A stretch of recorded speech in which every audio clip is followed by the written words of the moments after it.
in World War II, there was a man by the name of Niemöller who wrote a poem which has since become a often quoted poem for people who are watching deterioration of society because people did not speak out. And this is what he wrote. First, they came for the socialists, and I did not speak out because I was not a socialist. Then they came for the trade unionists, and I did not speak out because I was not a trade unionist.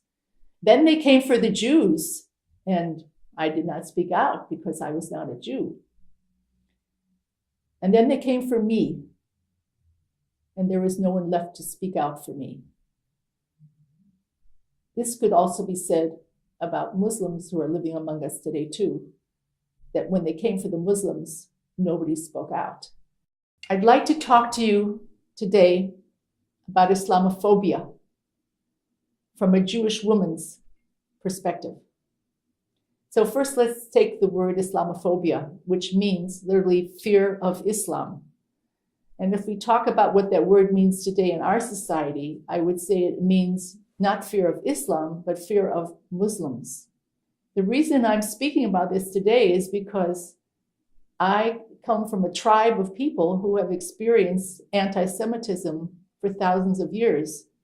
We have been discriminated against, persecuted, and even almost annihilated at various times in history because we were Jewish, because people had an idea about who we were, a stereotype that they maintained, that they fed, and that they nourished it to the point where it became possible to do the unimaginable to us because we were Jews.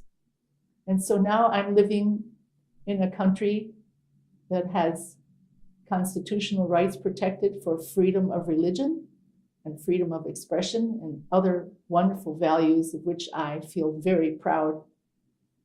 And yet I'm watching around me a disintegration. I see people who are fearful and depressed, who go to grief counseling because they've seen and they've heard from the hate mongers in our country who feel it's okay to speak about minorities as if we were evil or vermin or not acceptable as part of the human condition, human race. So when I speak about Islamophobia, trust me, I understand what it means to come from a history of being discriminated against.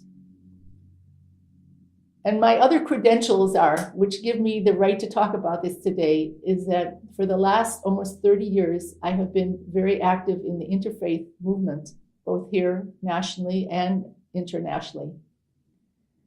And I've had the opportunity to work very closely together with the Muslim community. And I have many friends who are Muslim. So I'm not speaking about this from an academic, theoretical point of view. I'm talking about this as someone who knows Muslims well and who knows that Muslims come in all shapes and sizes and forms and degrees of religiosity. And there are good Muslims and there are bad Muslims and there are Muslims in between, just like every other group in the world that come in all shapes and sizes. Some 15 years ago, I joined a Muslim Jewish women's dialogue group. We have been meeting once a month in each other's homes, bringing potluck dinner, sharing stories about our lives, sharing traditions of our holidays, and being there for each of us at a key moment in our life cycles, which included attending the Orthodox Jewish wedding of Rachel, which included the circumcision ceremony of her twin sons, which included Eid celebration, Ramadan feast at the end of fasting, and which also included, unfortunately, being at the wake or memorial service for someone from our extended family who had died. So these women and I, we call ourselves the cousins, but I would say we're more like sisters. We've been meeting through thick and thin, even at the worst times when other organizations were falling apart, we stayed together. because we had developed so much trust and friendship and love for one another that we knew we could weather it. So now here we are in a new period, post-election, when we hear, and we not only hear, but the FBI has reported an increase of religious hate crimes that are not only against Muslims, not only a rise in Islamophobia, but also a concomitant rise in anti-Semitism, hate crimes against gays, against minorities, against Latinos, against Blacks. We're seeing this because Pandora's box has been opened. Once you take hate out of the box, it's very hard to put it back inside, especially if it is given credence and permission to operate that way in the public sphere, where there's a total lack of civil discourse or respect for one another, which we have seen happening in our society, which is very troubling. So what can we do about it?